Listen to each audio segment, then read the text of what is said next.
I've been a human rights activist for almost 20 years. As a documentary filmmaker, I've been on the front lines of many of our nation's biggest scandals and protests. From that perspective, I've been an eyewitness to the rise and fall of numerous people-powered movements. Nearly every organized resistance I've been a part of has ended just inches from victory for the same critical mistake: infighting, when members of the same group turn against each other.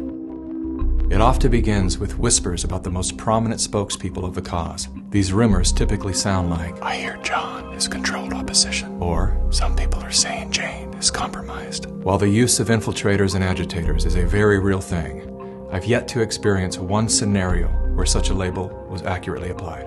And suspiciously, these labels are always branded on the people who are making the most progress. With the degradation of their reputation goes their contribution to your life. Prior to social media, people actually sat down to dialogue through their differences. Today, without solid evidence or sufficient inquiry, we go directly to our keyboards to vent our suspicions. Even after the rumor is proven false or simply fades away, some level of doubt and division always remains. This is all by design. Part of what allowed so many people to walk away from Assange was some of the Me Too allegations that had surfaced and that were ultimately discredited, stuck in people's minds. The voices of propaganda are masterful at this game. They knowingly run a false story, then retract it, knowing the lie will reach millions, but very few will see the correction. Amy Coney Barrett's religious faith is being called into question again. She belongs to this People of Praise group, which the Southern Poverty Law Center has labeled them a hate group. When I stated that People of Praise had been deemed a hate group, I just got them mixed up with another group. I conflated them. Okay. That happens, it's easy to do. In the words of former CIA Director William Casey, "We'll know that our disinformation program is complete when everything the American public believes is false." The planting of divisive rumors is one of the most common tactics used in psychological warfare.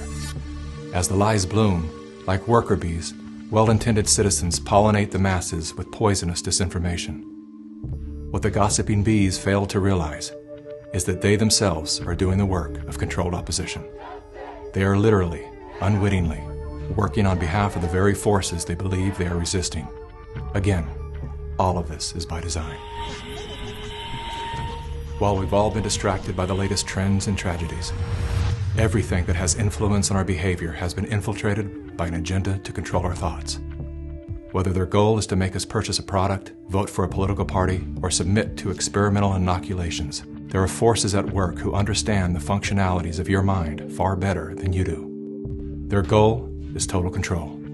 But because they are the few and we are the many, they can only achieve total control through the age-old tactic of divide and conquer. You're either with them or with us. Never before have we been so divided.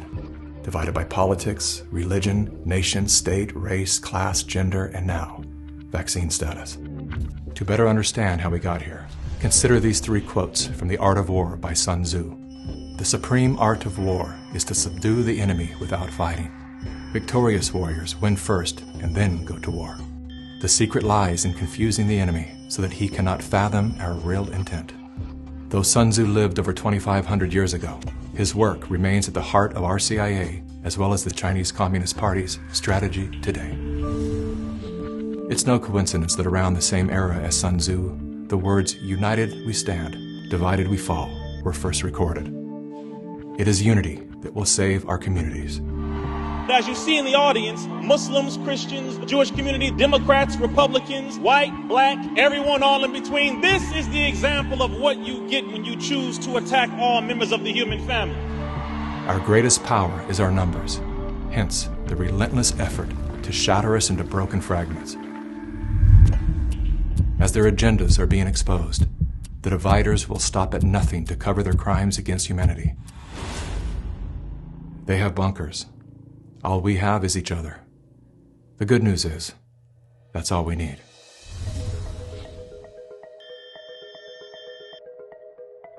Though we are intrinsically interconnected, our minds are being wired to obsess on our differences. Contrary to social indoctrination, we do not have to be ideologically aligned to stand together.